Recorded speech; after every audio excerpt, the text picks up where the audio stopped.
इस शानदार और गहन चर्चा में बहुत बहुत स्वागत है। हाँ बिल्कुल, बहुत खुशी हो रही है आज की इस चर्चा का हिस्सा बनकर। आज का विषय कुछ ऐसा है जो इंसान की रोजमर्रा की जिंदगी से बहुत गहराई से जुड़ा है, मतलब पैसा। लेकिन फिर भी इसे अक्सर सबसे ज्यादा गलत समझा जाता है। सही बात है, और अक्सर समाज में ये माना जाता है कि पैसा कमाना या अमीर बनना पूरी तरह से गणित पर निर्भर करता है। हाँ, या फाइनेंस की किसी बहुत बड़ी डिग्री पे। ऐसा लगता है कि जिन्हें भारी भरकम स्प्रेडशीट बनानी आती हैं, बिल्कुल, जो डेटा के उस्ताद हैं। हाँ, या जिन्हें शेयर बाजार के सारे फॉर्मूले रटे हुए हैं, बस वही पैसे के खेल में जीत सकते हैं। लेकिन आज इस चर्चा में हम इस पूरे विचार को पलटने वाले हैं। एकदम सही। आज का जो मुख्य विषय है वो यही है कि इंसान का दिमाग और पैसे के बीच का अनोखा रिश्ता क्या है। और हमारा मिशन है the psychology of money by Morgan Housel से सबसे आश्चर्यजनक बातें निकालना। हाँ, और पैसे से जुड़े वित्तीय निर्णयों के मनोवैज्ञानिक शोध से भी, ताकि ये समझा जा सके कि इंसान का दिमाग पैसे को लेकर असल में किस तरह काम करता है। तो ये शुरुआत ही अपने आप में एक बहुत बड़ा मिथक तोड़ती है, क्योंकि अगर ध्यान से देखा जाए तो फाइनेंस कोई विज्ञान या साइंस तो है नहीं। मैं यही सोच रहा था। बिल्कुल नहीं है। मैं समझाता हूँ। भौतिक विज्ञान या केमिस्ट्री में नियम होते हैं। जैसे अगर पानी को 100 डिग्री पर उबाला जाए तो वो भाप बनेगा ही। वो हर बार सच होगा। हाँ, वो हर बार सच होगा। लेकिन पैसे के मामले में ऐसा कोई पक्का नियम काम नहीं करता। फाइनेंस असल में एक सॉफ्ट स्किल है। मतलब जहाँ इंसान का व्यवहार उसके तकनीकी ज्ञान से कहीं ज्यादा मायने रखता है। बिल्कुल। इंसान की भावनाएं, उसका लालच, उसका डर और उसके पुराने अनुभव। हाँ, पुराने अनुभव और दिमाग के कुछ शॉर्टकट्स, जिन्हें कॉग्निटिव बायस कहा जाता है। ये सब मिलकर तय करते हैं कि वह पैसे के साथ कैसा सलूक करेगा। यही वजह है कि ये एक ऐसा अनोखा क्षेत्र है जहां एक बिना किसी डिग्री वाला साधारण इंसान भी सिर्फ अपने सही व्यवहार के दम पर दुनिया के सबसे बड़े विशेषज्ञ को हरा सकता है। एकदम सही कहा। ये थ्योरी सुनने में तो बहुत अच्छी लगती है, लेकिन क्या असल जिंदगी में इसका कोई ठोस सबूत है? मतलब ये मानना थोड़ा मुश्किल लगता है कि कोई साधारण इंसान किसी ऐसे व्यक्ति को हरा दे जिसने पूरी जिंदगी फाइनेंस की पढ़ाई की हो। हाँ, पहली बार में अचरज होता है। क्या इतिहास में ऐसा कोई वाकया हुआ है जहां सिर्फ सही व्यवहार ने किसी बड़ी डिग्री को मात दी हो? बिल्कुल, ऐसा एक नहीं बल्कि कई बार हुआ है। और the psychology of money by Morgan Housel में इस पर एक बहुत ही शानदार असल जिंदगी की कहानी दी गई है। अच्छा, कौन सी कहानी? ये कहानी दो बिल्कुल अलग-अलग लोगों की है। पहले है Ronald Read. Ronald Read America के एक गांव में रहने वाले एक बेहद साधारण इंसान थे। उन्होंने अपनी पूरी जिंदगी गैस स्टेशन पर गाड़ियां साफ करने और एक स्टोर में झाड़ू लगाने का काम किया। मतलब कोई बहुत बड़ी नौकरी नहीं थी? बिल्कुल नहीं। उनका रहन सहन इतना साधारण था कि वे अपने फटे हुए कोट को सेफ्टी पिन से जोड़कर पहनते थे। अरे बाप रे। हाँ, ताकि नए कपड़े ना खरीदने पड़े। उनकी जिंदगी में कोई बहुत बड़ा रोमांच नहीं था।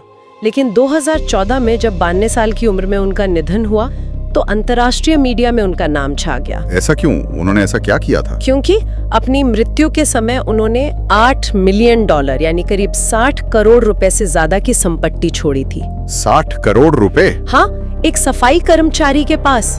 हाँ। अक्सर ऐसी कहानियों के पीछे कोई लॉटरी या कोई पुश्तैनी जमीन निकलने की बात होती है। क्या उनके साथ भी ऐसा ही कुछ हुआ था? यही तो इस कहानी का सबसे दिलचस्प हिस्सा है।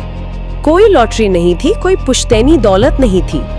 रोनाल्ड रीड ने जीवन भर अपनी छोटी छोटी बचत को ब्लू चिप कंपनियों के शेयर्स में लगाया और फिर चुपचाप बैठ गए। बस चुपचाप बैठ गए? हाँ, उन्होंने दशकों तक कंपाउंडिंग को अपना जादू दिखाने दिया। अपनी मौत के बाद उन्होंने इसमें से एक बड़ा हिस्सा अपने स्थानीय अस्पताल और लाइब्रेरी को दान कर दिया। ये तो सच में अद्भुत है। अब इस कहानी के बिल्कुल विपरीत एक दूसरे व्यक्ति को देखते हैं। उनका नाम है रिचर्ड फस्कॉन। ये हार्वर्ड यूनिवर्सिटी से पढ़े हुए थे। हार्वर्ड से? हाँ, और मेरिल लिंच जैसी बहुत बड़ी वित्तीय कंपनी के बड़े अधिकारी थे। फाइनेंस की दुनिया में सफलता का हर पैमाना उनके पास था। उन्होंने इतनी दौलत कमाई कि उन्होंने एक 18,000 स्क्वायर फुट का आलीशान घर खरीदा। 18,000 स्क्वायर फुट? जिसमें 11 बाथरूम और 2 एलिवेटर थे। ओहो, यानी वो सब कुछ जो एक इंसान कामयाबी के रूप में देखता है। लेकिन फिर क्या हुआ? फिर आया 2008 का आर्थिक संकट। रिचर्ड फस्कॉन ने अपने इस आलीशान घर का और विस्तार करने के लिए बहुत भारी कर्ज लिया हुआ था। उन्हें लगा कि बाजार हमेशा ऊपर जाएगा और वो अपनी चतुराई से कोई भी कर्ज चुका देंगे। बिल्कुल। लेकिन जब बाजार क्रैश हुआ तो उनका लालच और कर्ज उन्हें पूरी तरह से डुबो ले गया। हालत ये हो गई कि जिस घर में 11 बाथरूम थे उसे बैंक ने कुर्क कर लिया और उन्हें दिवालिया घोषित होना पड़ा। हाँ, अब यहाँ गौर करने वाली बात ये है कि एक साधारण सफाई कर्मचारी जिसने कभी कॉलेज का मुंह नहीं देखा, उसने हार्वर्ड के एक बड़े वित्तीय विशेषज्ञ को बुरी तरह से हरा दिया। क्या बात है! क्या कोई सोच सकता है कि एक साधारण इंसान किसी सर्जन से बेहतर सर्जरी कर दे? या कोई आम आदमी किसी आर्किटेक्ट से बेहतर डिजाइन बना दे? नहीं, कभी नहीं। लेकिन पैसे के मामले में रोनाल्ड रीड का सही व्यवहार रिचर्ड फुस्कॉन की बड़ी डिग्री पर भारी पड़ गया। एकदम। ये सच में एक आंखें खोल देने वाला नजरिया है। यानी सारा खेल इस बात का है कि हमारा दिमाग चीजों को कैसे देखता है। बिल्कुल। लेकिन एक बात सोचने वाली है, अक्सर जब दूसरों को पैसे के साथ कोई अजीब व्यवहार करते देखा जाता है तो ऐसा लगता है कि सामने वाला इंसान बेवकूफी कर रहा है। हाँ, बहुत बार ऐसा लगता है। कोई अपनी सारी कमाई किसी फालतू सी चीज पर खर्च कर देता है, तो कोई शेयर बाजार में बिना सोचे समझे पैसा लगा देता है। बाहर से देखने पर ये सब बहुत बेवकूफी भरा लगता है। बाहर से देखने पर जरूर लगता है, लेकिन मनोविज्ञान का एक बहुत बड़ा सिद्धांत है जिसे कोई भी पागल नहीं है या नो वन इज क्रेजी कहा जाता है। No one is crazy? हाँ, सच्चाई ये है कि कोई भी इंसान जानबूझकर अपना नुकसान नहीं करना चाहता। हर इंसान पैसे को लेकर जो भी फैसला करता है उस पल में उसे वो फैसला बिल्कुल सही और तार्किक लगता है। ऐसा क्यों होता है? ऐसा इसलिए होता है क्योंकि हर इंसान का पैसे को लेकर नजरिया उसके अपने निजी अनुभवों से बनता है। इसे अगर थोड़ा और आसानी से समझा जाए तो क्या इसका मतलब यह है कि परवरिश और आसपास के माहौल का आर्थिक फैसलों पर असर पड़ता है? बिल्कुल। मैं एक उदाहरण देती हूँ। मान लीजिए कोई व्यक्ति 1970 के दशक में बड़ा हुआ है, जब अमेरिका और दुनिया के कई हिस्सों में महंगाई आसमान छू रही थी। हर दिन चीजों के दाम बढ़ रहे थे। हाँ, उस समय हालात काफी खराब थे। तो उस व्यक्ति के दिमाग में ये बात गहराई से बैठ जाएगी कि पैसा बैंक में रखना बेवकूफी है, क्योंकि महंगाई उसे खा जाएगी। उसका शेयर मार्केट या बॉन्ड्स को लेकर नजरिया उस इंसान से बिल्कुल अलग होगा जो 1990s के दशक में, जब एक स्थिर और बढ़ती हुई अर्थव्यवस्था थी। बिल्कुल, 1990s के दशक में बड़े होने वाले का नजरिया अलग ही होगा। एक व्यक्ति के लिए जो चीज बहुत बड़ा जोखिम है, दूसरे के लिए वही चीज एक आम बात हो सकती है। इसका एक बहुत ही अजीब लेकिन सटीक उदाहरण लॉटरी टिकट का भी है, जिसके बारे में अक्सर चर्चा होती है। हाँ, वो उदाहरण बहुत दिलचस्प है। आंकड़े बताते हैं कि अमेरिका में सबसे कम आय वाले लोग, जिन्हें शायद अपने घर का किराया या बिल चुकाने में भी दिक्कत होती है, वे लॉटरी टिकट पर सबसे ज्यादा पैसा खर्च करते हैं। सही कहा। अब एक आम पढ़ा लिखा इंसान तुरंत ये कहेगा कि जब पैसे की तंगी है तो उसे लॉटरी जैसी जुए वाली चीज में क्यों बर्बाद किया जा रहा है, इसे तो बचाया जाना चाहिए। और एक अमीर या मध्यम वर्ग के इंसान के नजरिए से ये सोचना बिल्कुल सही भी है, लेकिन जरा उस कम आय वाले व्यक्ति के नजरिए से दुनिया को देखने की कोशिश की जाए। उनका नजरिया कैसा होता है? उनके लिए जिंदगी में कोई ऐसा मौका नहीं होता जहां वे एक झटके में अपनी स्थिति सुधार सकें, बच्चों को किसी बड़े कॉलेज में भेज सकें या एक अच्छा घर खरीद सकें। उनके पास न तो निवेश करने के लिए बड़ी रकम होती है और न ही कोई बड़ा व्यापार शुरू करने का मौका। बिल्कुल, उनके लिए लॉटरी का टिकट सिर्फ कागज का टुकड़ा नहीं है, बल्कि एक सपने को खरीदने का एकमात्र तरीका है। उस एक पल के लिए जब वो टिकट खरीदते हैं तो उन्हें उम्मीद मिलती है। यानी उनके अपने मानसिक मॉडल के हिसाब से उनका वो फैसला बिल्कुल सही होता है। एकदम सही। हर इंसान की अपनी एक अलग कहानी होती है जो उसके आर्थिक फैसलों को सही ठहराती है। ये बात सोचने पर मजबूर करती है कि कितनी जल्दी दूसरों को जज कर लिया जाता है। खैर, ये तो बात हुई कि लोग पैसे से जुड़े फैसले कैसे लेते हैं, लेकिन जब पैसे कमाने की बात आती है तो एक और बहुत बड़ी गलतफहमी है। वो क्या? अक्सर ये मान लिया जाता है कि जिसने एक बार पैसा कमा लिया वो हमेशा अमीर ही रहेगा। ऐसा लगता है कि अमीर बनना और अमीर बने रहना एक ही सिक्के के दो पहलू हैं। और यहीं पर सबसे बड़ी गलती होती है। The psychology of money by Morgan Housel में इस बात पर बहुत जोर दिया गया है कि पैसा कमाना और पैसे को बचाए रखना दोनों बिल्कुल अलग अलग खेल हैं। अलग अलग खेल? हाँ, बल्कि ये कहना गलत नहीं होगा कि ये दोनों एक दूसरे के बिल्कुल विपरीत कौशल हैं। जैसे ऐसे समझा जा सकता है कि पैसा कमाने के लिए बहुत सारा जोखिम लेना पड़ता है, इंसान को बेहद आशावादी होना पड़ता है और कभी-कभी नियमों से हटकर सोचना पड़ता है। हाँ, रिस्क लेना पड़ता है। लेकिन अमीर बने रहने के लिए इन सब चीजों की बिल्कुल जरूरत नहीं होती, बल्कि इसके ठीक विपरीत गुणों की जरूरत होती है। विपरीत गुण? हाँ, अमीर बने रहने के लिए इंसान के अंदर एक डर होना चाहिए, एक विनम्रता होनी चाहिए और इस बात का हमेशा एहसास होना चाहिए कि जो कुछ भी आज कमाया है वो कल किसी भी वजह से, चाहे बाजार के क्रैश होने से या किसी एक गलत फैसले से खो भी सकता है। इसे सर्वाइवल मेंटालिटी यानी अस्तित्व को बचाए रखने की मानसिकता कहा जाता है। बिल्कुल। ये तो बहुत ही विरोधाभासी बात हो गई। व्यापार की दुनिया में अक्सर रिस्क है तो इश्क है जैसी बातें कही जाती हैं। व्यापार की दुनिया के एक बहुत ही प्रसिद्ध व्यक्ति और इंटेल के पूर्व सीईओ एंडी ग्रोव ने एक बहुत गहरी बात कही थी। क्या कहा था उन्होंने? उन्होंने कहा था कि व्यावसायिक सफलता के भीतर ही उसके विनाश के बीज छिपे होते हैं। इसका मतलब है कि जब किसी इंसान को बहुत बड़ी सफलता मिलती है तो उसके अंदर अक्सर अति आत्मविश्वास आ जाता है। Over confidence? हाँ, ओवर कॉन्फिडेंस। वो सोचने लगता है कि वो कुछ भी गलत नहीं कर सकता, कि उसकी हर रणनीति काम करेगी ही, और यहीं से उसके पतन की शुरुआत होती है। रिचर्ड फेस्कॉन का जो उदाहरण अभी देखा था वो इसी अति आत्मविश्वास का नतीजा था। उन्हें लगा कि वो हार्वर्ड के पढ़े हैं, उनसे कोई गलती नहीं हो सकती। एकदम सही। तो फिर अमीर बने रहने का असली हथियार क्या है? अगर कोई इंसान जोखिम न ले और डर कर रहे तो वो अपनी संपत्ति बढ़ाएगा कैसे?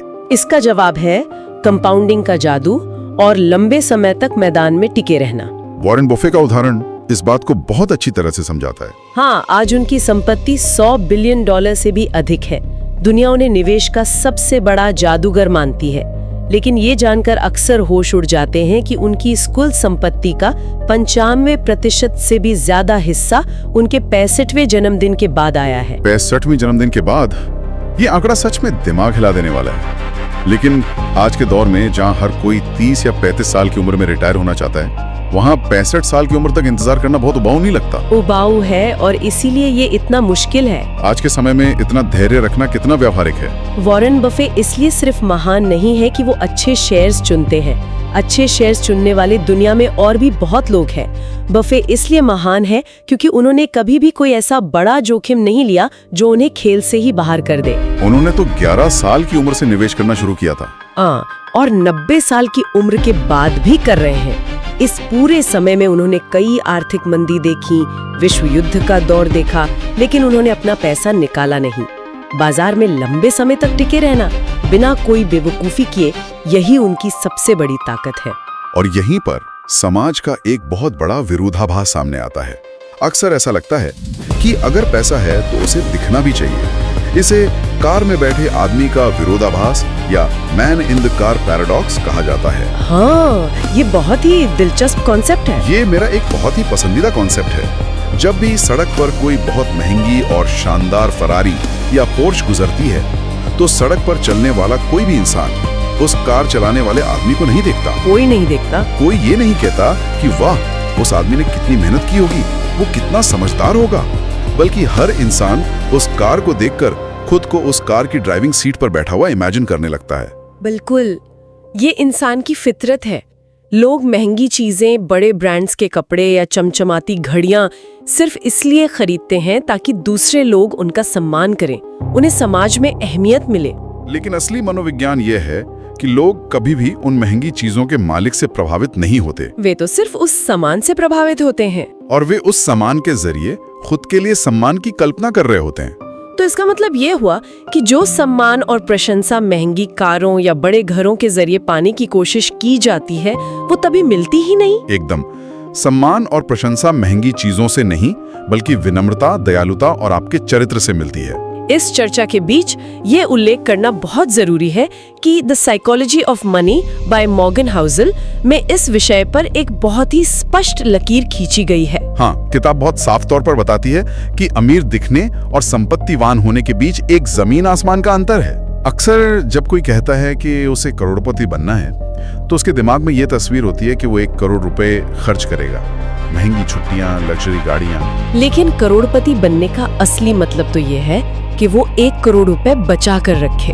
सही बात है। जो पैसा महंगी गाड़ियों या दिखावे पर खर्च हो गया वो तो हमेशा के लिए खत्म हो गया, उसे संपत्ति नहीं कहा जा सकता। और यही सच्ची संपत्ति की सबसे बेहतरीन परिभाषा है। सच्ची संपत्ति या वेल्थ वो है जो दिखाई नहीं देती। संपत्ति वो है जो दिखती नहीं। असली संपत्ति वो पैसा है जिसे अभी तक खर्च नहीं किया गया है, वो फरारी जो नहीं खरीदी गई, वो फर्स्ट क्लास का टिकट जो बुक नहीं किया गया, वो महंगे कपड़े जो नहीं पहने गए। वही असली संपत्ति है जो बैंक में बैठकर भविष्य की सुरक्षा दे रही है। लेकिन एक सवाल आता है दिमाग में, अगर पैसे को खर्च ही नहीं करना है तो फिर इतने पैसे कमाने का फायदा क्या है? अक्सर ये सवाल उठता है कि अगर सारी जिंदगी कंजूसी ही करनी है और बस बैंक बैलेंस देखना है तो उस पैसे से क्या खुशी मिलेगी? यह एक बहुत ही वाजिब सवाल है और यही हमें पैसे के सबसे बड़े और सबसे शानदार फायदे की तरफ ले जाता है। पैसे का सबसे बड़ा फायदा? पैसे का सबसे बड़ा फायदा कोई बहुत महंगी चीज खरीदना नहीं है, बल्कि अपने समय पर नियंत्रण पाना है। समय पर नियंत्रण। अगर कोई इंसान सुबह उठकर ये कह सके कि आज मैं जो चाहूँ वो कर सकता हूँ, जिसके साथ चाहूँ काम कर सकता हूँ और जब तक चाहूँ कर सकता हूँ, तो ये पैसे से मिलने वाला सबसे बड़ा लाभांश या डिविडेंड है। दुनिया का कोई भी लग्जरी आइटम, कोई भी ब्रांडेड चीज इस आजादी की बराबरी नहीं कर सकती। बिल्कुल नहीं कर सकती। ये बात तो खुशी के विज्ञान से भी साबित होती है। एक बहुत पुरानी स्टडी है 1981 की। हाँ, एंगस कैम्बल की स्टडी। बिल्कुल। एंगस कैम्बल नाम के एक शोधकर्ता ने एक बहुत ही दिलचस्प स्टडी की थी। उन्होंने ये जानने की कोशिश की कि आखिर इंसानों को कौन सी चीज सबसे ज्यादा खुशी देती है। क्या वो बड़ा घर है? क्या वो बहुत अच्छी नौकरी है? लेकिन नतीजे कुछ और ही थे। हाँ, नतीजे में कुछ और ही सामने आया। कैम्बल ने पाया कि जिंदगी पर खुद का नियंत्रण होना खुशी का सबसे बड़ा और सबसे पक्का संकेत है। जरा इस बात की गहराई को समझिए। एक ऐसा व्यक्ति जो शायद किसी छोटी कंपनी में काम करता है, बहुत कम कमाता है, लेकिन वो शाम को 5 बजे घर आकर अपनी मर्जी से अपना समय बिता सकता है।